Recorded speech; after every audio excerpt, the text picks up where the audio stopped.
That is succinct. Oh, now you're finally listening. Is that what it takes, these papers? Just stop it, please. The gavel slams down. The courtroom falls silent. A woman's laughter dies in her throat. Her face goes white as paper. The judge's voice cuts through the air like a lathe. Mr. Thompson's net worth stands at $47 million. $47 million. The same man she'd called broke. The same man she'd humiliated. The same man she thought she was about to destroy. But Marcus Thompson had been keeping secrets. Big ones. And today, in this courtroom, everything was about to change. 6 months earlier, Marcus Thompson sat in his small kitchen, staring at divorce papers. His wife of 12 years, Sandra, stood across from him, arms folded, smirking. "Just sign them, Marcus," she said, her voice dripping with disgust. "We both know this marriage is over." Marcus was a quiet man, always had been. 42 years old, medium build, with kind eyes that had seen too much disappointment. He worked long hours, came home tired, never said much. Sandra used to love that about him. His calm nature, his steady presence. But somewhere along the way, steady became boring. Quiet became weak. And boring, weak men don't deserve respect. At least, that's what Sandra had convinced herself. "I've already moved my stuff out," she continued. "James helped me." James. The name hit Marcus like a punch to the gut. James was Sandra's trainer at the gym. 6'3", muscles for days. Drove a BMW. Everything Marcus wasn't. "You know about James?" Marcus asked quietly. Sandra laughed. Actually laughed. "Baby, I've been with James for 8 months. You think I was hiding it?" She shook her head. "You're so clueless, Marcus. So pathetic." The word hung in the air like poison. Pathetic. Marcus had heard that word before. Growing up poor in Detroit. Teachers who didn't believe in him. Coaches who cut him from teams. Employers who looked right through him. But hearing it from his wife? The woman he'd loved since college? The woman he'd worked 3 jobs to put through nursing school? That was different. "I want half of everything," Sandra said, sliding the papers across the table. "The house, your pension, your savings. All of it." Marcus looked down at the papers. His hands were steady, but his heart was racing. Sandra didn't know about the patents. She didn't know about the investments. She didn't know about the company he'd been building in secret for 7 years. She thought she was married to a struggling IT worker who barely made $60,000 a year. She had no idea who she was really dealing with. "I'll have my lawyer look these over," Marcus said. Sandra rolled her eyes. "What lawyer? You can't afford a lawyer, Marcus. Just sign the papers and let's get this over with." But Marcus was already standing up, already walking toward the door. "I'll be in touch," he said. Sandra called after him. "Don't drag this out, Marcus. You've got nothing. You are nothing." The door closed behind him. But Sandra was wrong. Dead wrong. And in 6 months, she was going to find out just how wrong she'd been. Before we continue this story, I need you to think about something. How well do you really know the people closest to you? Drop your answer in the comments, because this story is about to show you that assumptions can be dangerous. And if you're ready for more stories that will shock you, hit that subscribe button. Trust me, you don't want to miss what happens next. Marcus Thompson wasn't always quiet. As a kid growing up on Detroit's East Side, he was the loudest one in the room. Full of dreams, full of ideas. His mother, Dorothy, worked 2 jobs to keep food on the table. His father left when Marcus was 8. Said he was going to the store for cigarettes. That was 34 years ago. Marcus learned early that the world didn't care about your dreams. Teachers told him he wasn't college material. Guidance counselors steered him toward trade schools. But Marcus had a gift. He could see patterns where others saw chaos. He could solve problems that stumped grown men. By age 12, he was fixing neighbors' computers for $5 each. By 16, he was building websites for local businesses. Nobody took him seriously. They saw a skinny black kid from the projects. They didn't see the mind that could process information like a supercomputer. College was different. At Wayne State, Marcus met Sandra. She was beautiful, smart, studying to be a nurse. She believed in him when nobody else did. Or so he thought. "You're going to change the world," she used to tell him. They got married right after graduation. Sandra landed a good job at Henry Ford Hospital. Marcus started working IT for a small company. But Marcus never stopped dreaming, never stopped creating. Late at night, after Sandra fell asleep, he'd work on projects. Software programs, security systems, ideas that could revolutionize entire industries. He filed his first patent 3 years into their marriage, a security protocol for hospital systems. Sandra knew about it, but she didn't understand what it meant. Neither did Marcus. Not yet. The patent sold to a major tech company for $200,000. Sandra was thrilled. We can buy a house. We can finally live like normal people. But Marcus was thinking bigger. Much bigger. He took that money and started investing. Not in stocks or bonds, in his own ideas. His own company. He called it Thompson Technologies. He was the only employee. He worked from their basement. Sandra supported it at first. But years went by. The basement business didn't seem to be going anywhere. Marcus still worked his regular job. Still came home tired. Still seemed like the same quiet, unremarkable man she'd married. What Sandra didn't know was that Thompson Technologies was growing. Slowly, quietly, but growing. Marcus had developed software that prevented cyber attacks on medical systems. Hospitals were buying it. Insurance companies were buying it. The military was buying it. He wasn't flashy about his success. He didn't buy expensive cars or designer clothes. He reinvested everything back into the company. Sandra began to resent his long hours, his distracted behavior, his unwillingness to show off their success. "We have money now," she'd complain. "Why are you still acting poor?" But Marcus had learned something growing up without a father. Security wasn't about what you spent. It was about what you saved, what you built, what you could pass down. Sandra didn't understand that. She wanted the world to see their success. She wanted the BMW, the designer handbags, the vacation posts on social media.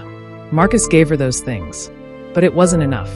She wanted a husband who commanded attention when he walked into a room. She wanted someone who made other women jealous. Marcus was brilliant, successful, and worth millions. But he was still the same quiet man she'd married. And that quiet man was no longer enough for Sandra. But here's what Sandra didn't understand. Quiet doesn't mean weak. And the biggest storms always start with silence. The first time she cheated, Marcus knew immediately. Different perfume, new clothes, phone calls she took in the other room. He didn't confront her. He watched. He listened. He gathered information like he gathered data for his business. Knowledge was power. And Marcus Thompson understood power better than anyone realized. I want you to pause this video for a second and think about this. Have you ever been underestimated because you didn't fit someone's image of success? Share your story in the comments. Because what happens next is going to blow your mind. While Sandra was busy with her trainer James, Marcus was busy building an empire. Thompson Technologies had secured contracts with 15 major hospital systems. The software was revolutionary. It could predict and prevent cyber attacks before they happened. The Department of Defense took notice. They offered Marcus a contract worth $12 million. He took it, quietly. By the time Sandra asked for a divorce, Thompson Technologies was valued at over $30 million. Marcus owned 80% of it. He also owned patents worth another $10 million, investment properties worth $3 million, and a stock portfolio that most millionaires would envy. But he still drove the same Honda Accord, still wore the same simple clothes, still lived in the same modest house in suburban Detroit. Sandra saw what she expected to see, a boring man with a boring life. She had no idea she was living with one of the most successful black entrepreneurs in Michigan. Marcus hired the best divorce attorney in the state. Jonathan Williams was known for protecting wealthy clients in high-stakes divorces. "Your wife thinks you make $60,000 a year?" Williams asked during their first meeting. "That's what she thinks," Marcus confirmed. Williams smiled. It wasn't a kind smile. "This is going to be interesting." Sandra, meanwhile, hired a budget lawyer from a strip mall. She was confident this would be a simple divorce. Split everything 50-50 and move on with James. She had no idea she was walking into a trap 7 years in the making. But here's the first twist. Marcus wasn't just protecting his money. He was protecting something much more valuable. Something that would change everything. 3 weeks before the divorce hearing, Marcus discovered something that made his blood run cold. James wasn't just Sandra's trainer. He wasn't just her lover. He was her business partner. Sandra had been stealing from the hospital where she worked. Small amounts at first. Medications. Equipment. Nothing that would be missed. But it had grown bigger. Much bigger. James was selling the stolen goods. They had a whole operation running. And Sandra was using Marcus's modest lifestyle as the perfect cover. Who would suspect the quiet IT guy's wife of running a theft ring? Marcus had stumbled onto financial records Sandra had hidden in their shared computer. Bank accounts he'd never seen. Transactions that made his stomach turn. His wife wasn't just cheating on him. She was a criminal, and she'd been using their marriage to hide her crimes. Now Marcus faced a choice. He could expose her crimes and destroy her completely, or he could stay quiet and let the divorce proceed. What would you do? When someone has betrayed you this deeply, do you show mercy? Or do you show them exactly who they've been messing with? Marcus made his decision. He called his lawyer. "I want you to add something to our divorce strategy," he said. Williams listened as Marcus explained what he'd discovered. "Are you sure about this?" Williams asked. "Once we go down this road, there's no going back." "I'm sure," Marcus said. "She wants to play games? Let's play." Don't forget to subscribe to Black Nation for more stories that will leave you speechless. Because what happens next in this courtroom will shock you to your core. The divorce hearing was scheduled for a Tuesday morning in downtown Detroit. Sandra arrived with James, wearing a new dress and a confident smile. She'd already spent the weekend apartment hunting.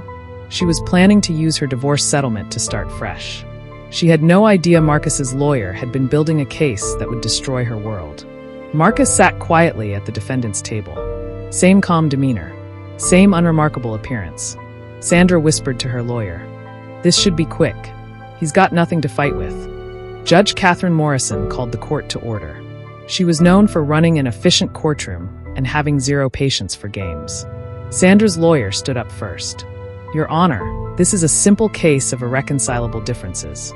Mrs. Thompson seeks an equitable division of assets and requests spousal support given her husband's stable income." Judge Morrison nodded. "And what is Mr. Thompson's annual income?" "Approximately $60,000, Your Honor. He works in information technology." Sandra smiled.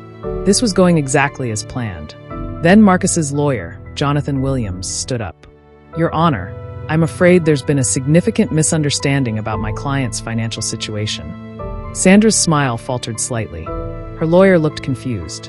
"Mr. Williams," Judge Morrison said, "please elaborate." "Your Honor, Mr. Thompson is the founder and majority owner of Thompson Technologies, a cybersecurity firm with current assets of approximately $32 million. The courtroom went silent. Sandra's jaw dropped. Her lawyer nearly fell out of his chair.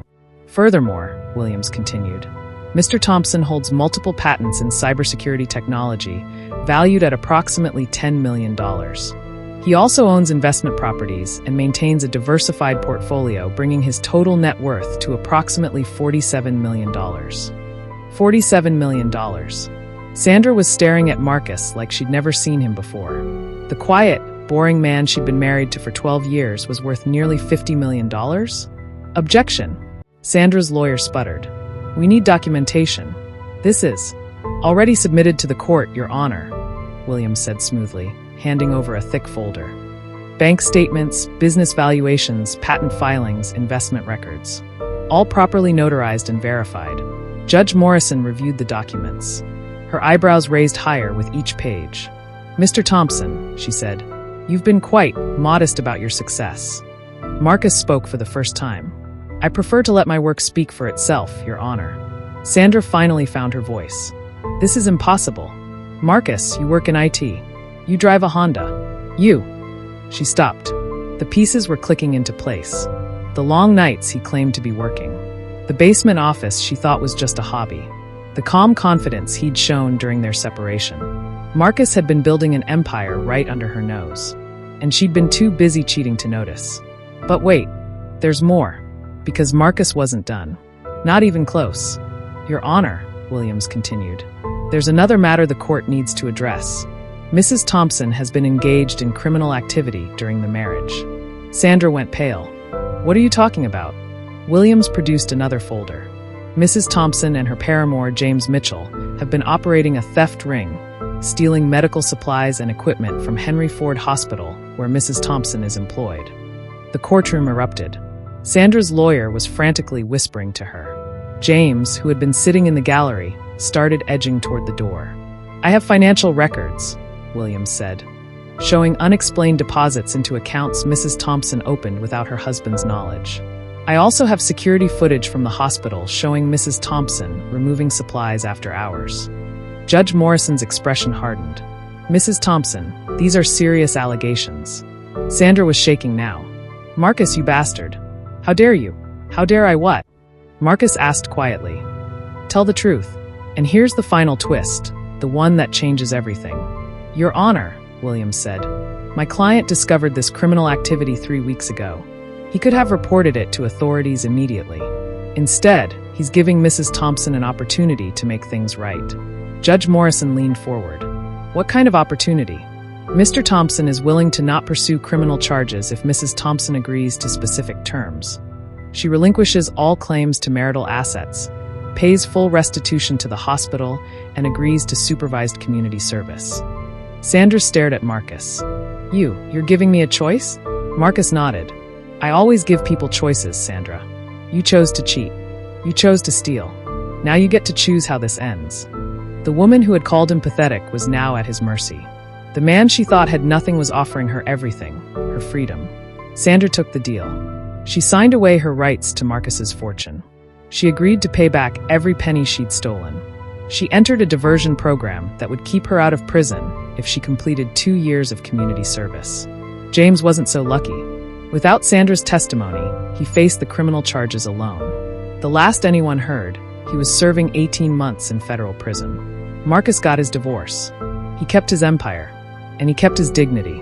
But the victory was bittersweet. Because here's what this story really teaches us. Success means nothing if you're sharing it with someone who doesn't see your worth. Marcus had spent 12 years loving a woman who never truly knew him. He'd built a fortune while married to someone who thought he was worthless. The money was never the point. The point was respect, partnership, building something together. Sandra had wanted a provider, not a partner. She'd wanted someone to show off, not someone to grow with. Marcus had been successful all along. He just hadn't been successful in the way Sandra understood. And that's the lesson. Never let anyone else define your worth. Not by their standards, not by their timelines, not by their understanding of what success looks like. The quiet man Sandra had underestimated wasn't quiet because he was weak. He was quiet because he was busy building something she could never destroy. What would you have done in Marcus's position? Would you have shown mercy, or would you have let justice take its course? Let me know in the comments. And if this story moved you, hit that subscribe button. Because Black Nation brings you stories of resilience, justice, and triumph that you won't find anywhere else. 6 months after the divorce, Marcus sold Thompson Technologies to a major corporation for $85 million. He started a foundation that provides scholarships for Black students studying technology and cybersecurity. The Dorothy Thompson Foundation, named after his mother. Sandra completed her community service and moved to Atlanta. She found work at a small clinic and, by all accounts, stayed out of trouble. She never remarried. Marcus bought a new house. Nothing too flashy, just a comfortable place with a good view of the Detroit River. He still drives sensibly, though he upgraded from the Honda to a Tesla. He started dating again. Slowly, carefully. This time, he was upfront about his success from the beginning. Because that's what he learned. Authenticity has to go both ways.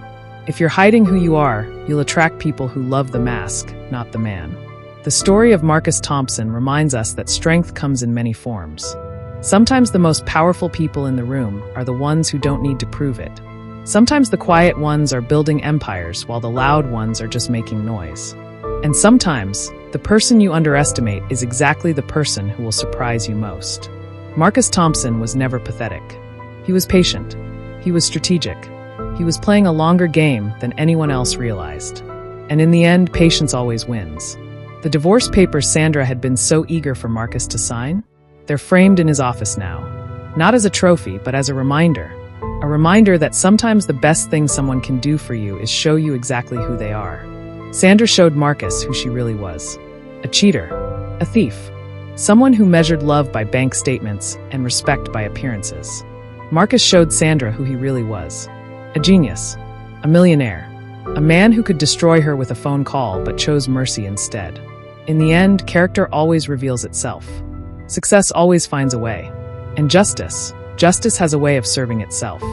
The gavel came down that day on more than just a divorce. It came down on 12 years of being underestimated. 12 years of quiet building. 12 years of preparation for a moment Sandra never saw coming.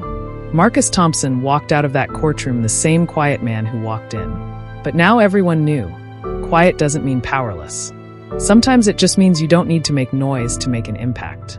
And that's a lesson we could all learn. Thank you for watching Black Nation. Subscribe for more stories that prove the truth is always more powerful than fiction. And remember, never underestimate the quiet ones. They might just be changing the world. What's the biggest assumption someone has made about you that turned out to be completely wrong? Share your story in the comments below. Your story might just inspire our next video.